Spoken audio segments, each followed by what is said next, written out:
Hello. Um, so the purpose of this video is for me to share my testimony. I got asked about a week ago if I would share it with someone, and I did. And sharing my testimony with others has been something that God's placed on my heart to do for a lot longer than I actually want to admit. But I wasn't sure how I wanted to do it. Did I want to write it? Did I want to record it? And then just all these excuses as to why right now is not the time. But this summer for me is about getting out of my comfort zone, doing things that scare me, um, things that really just are gonna build my character and push me to be a better person and to prepare me for my future and whatever it is that God's called me to do. Um, I just got a new job as a receptionist, which, if you know me, that's not me talking on the phone all day, just welcoming people when they come in, answering questions. That's terrifying for me. So, it's definitely been testing at times, and I just want to cry and not come back, not answer the phone, but I know that it's preparing me for something in the future. And I feel like recording this is just another step of facing a fear and just doing something that God's called me to do. So, yeah, here it goes. So I grew up going to church. I went to preschool there. My mom worked at the church. I was involved in any and everything: vacation Bible school, Sunday school, youth group, just anything. I was there, I was doing it. So I was around religion and church and God and all of that from the time I was born. I always believed, I always loved God, but it's just, I never really had that relationship with Him until a few years ago. When I was 5, I actually got baptized.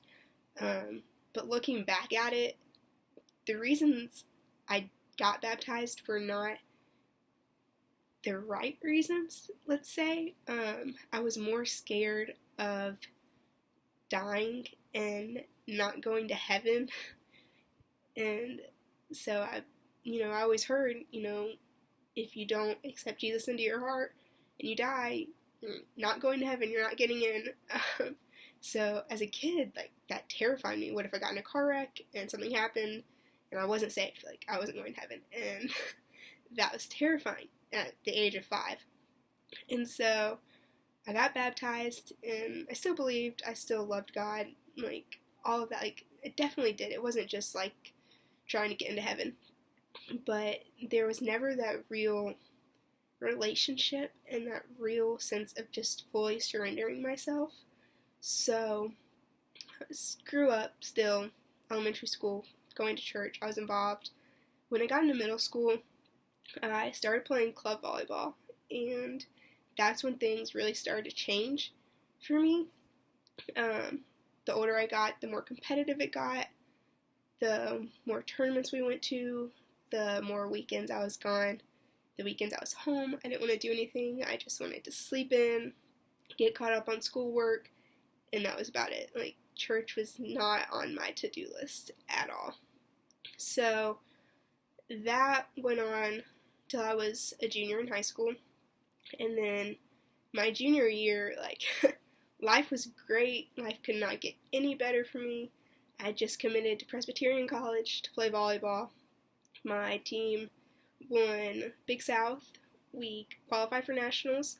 We got 3rd place at AAUs. We ended up winning nationals. I got named most valuable player for the tournament. Like, life was great. No complaints for me. Like, I was just high up. And then going into my senior year, my high school team was predicted to win state. We had 5 girls from my club team on my high school team. And then most people who didn't play, they still played club. So we were good. We had depth, and everyone was like, this is their year, they're going to win it. So we ended up losing in the 5th round, and that's kind of when everything started to change for me. I refused to take my jersey off after we lost. I remember just sitting in the locker room just crying, and this can't be it, this can't be over, like, we were supposed to win, and just all this disappointment, just, I'm not good enough, just all of these thoughts and all of these things. And so I was just, next month or two, I was in a really bad place. I ended up decommitting from PC, and I decided not to play travel ball that year. There's just something inside me at the time. I thought I was just burnt out. Like, I've played for who knows how many years, every weekend, almost every day in the gym, and I was done. I was ready to be a normal kid and just have 1 year of high school, that, like, one last semester, that I could just be normal and do what I wanted. So I just quit volleyball altogether, and that was a rough month. I had no idea where I was going to school. I didn't know what I wanted to do anymore. And I ended up reconnecting with an old friend. She started inviting me to go to church with her. So I was like, yeah, like, sure, why not? And so I started going to church with her, and she ended up inviting me to go to DNOW, which is like their youth winter retreat. And I just figured, it's a time to hang out with friends for a weekend. I've never gone on anything like this because I've always had tournaments. So why not? I'm just going to go. Like, didn't really think anything of it. And the first night, I actually ended up getting saved. I remember just sitting there and I was frozen. Like, my heart was beating. I was sweating, but, like, my body, I was just frozen. And so I remember that whoever was preaching that night, they gave the invitation, like, if you want to accept Jesus into your heart and Him be your Lord and Savior, like, come down now, we'll pray together, and then everyone who does will go talk to leaders. And so I remember I was just sitting there, and I was kind of on the edge of my seat, like, yeah, like, I'm already saved, I've been baptized, so it's not for me, it's not me.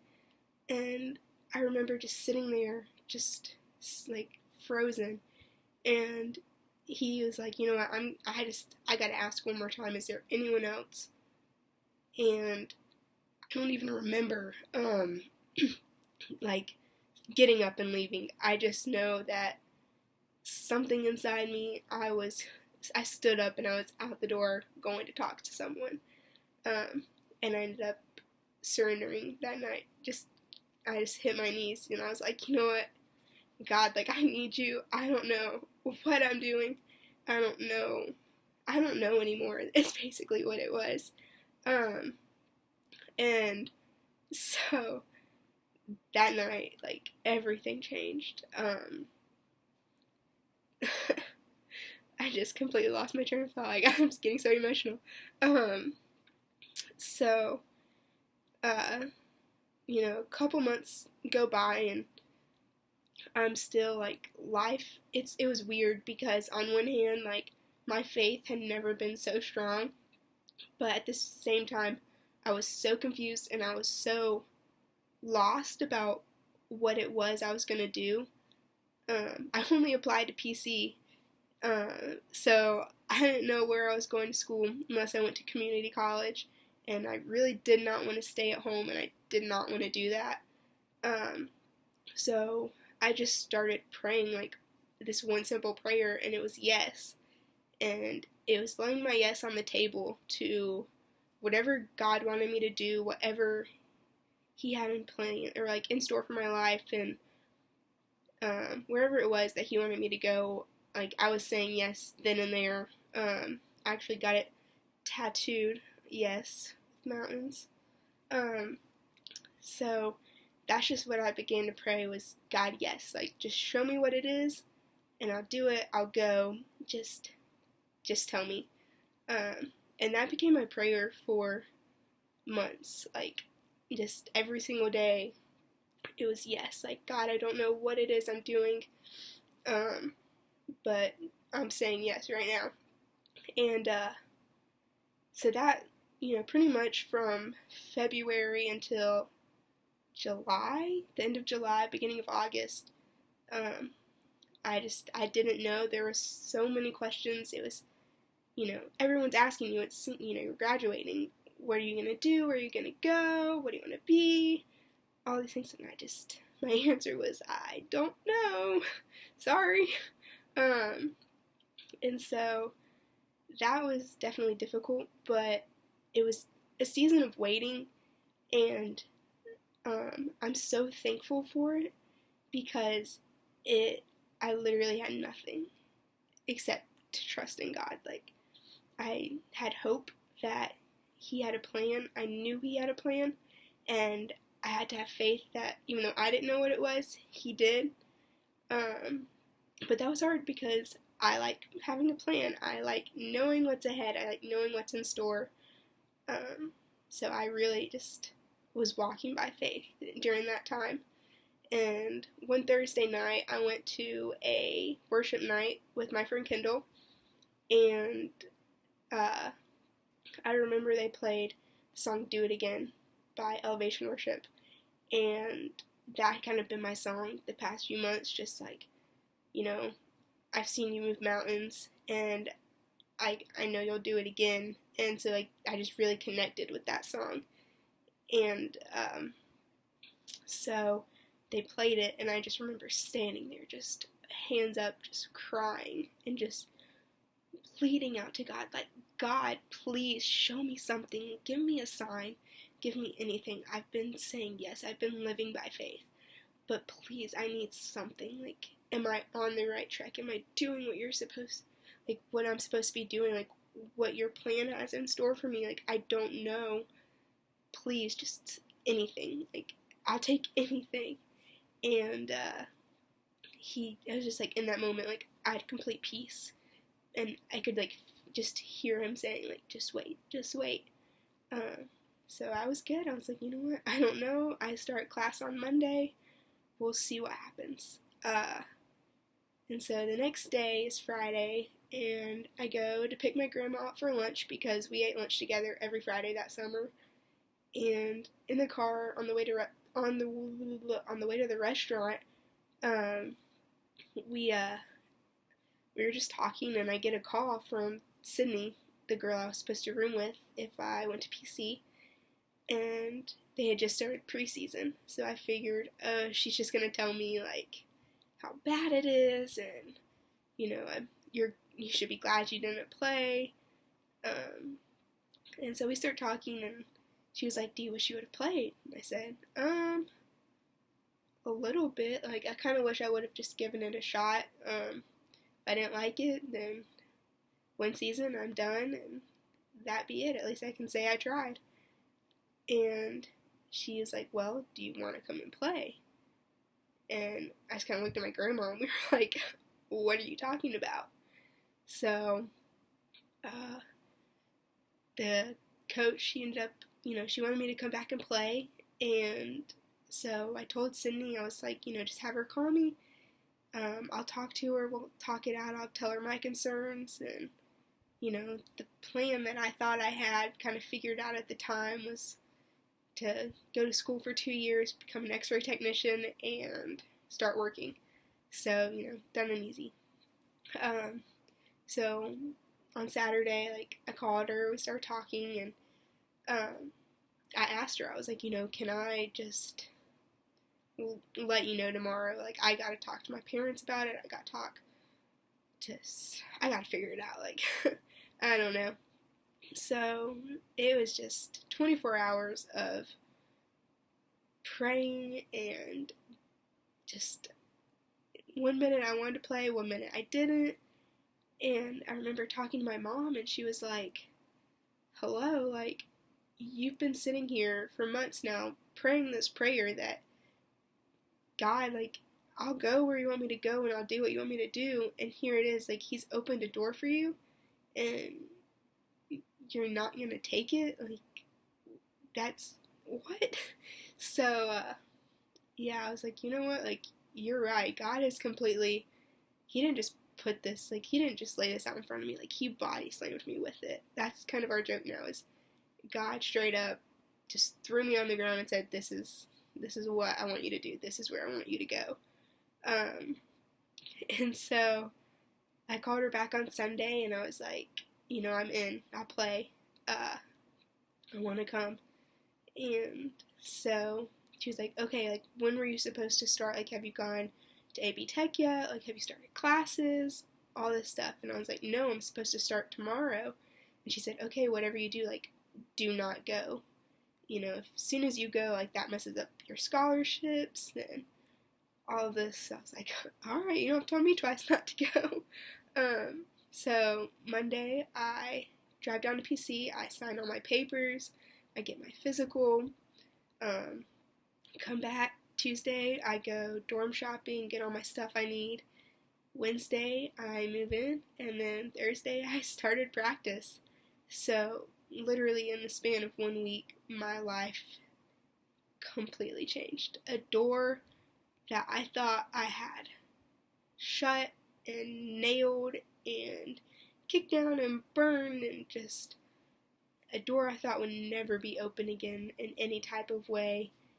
God had just opened it wide up and was pretty much standing in the doorway saying, let's go, like, come on.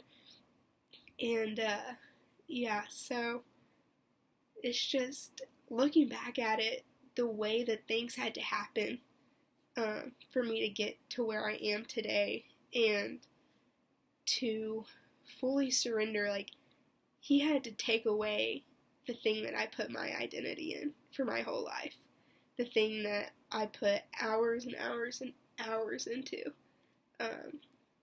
It was gone in a day, pretty much. Like, I thought it was over, and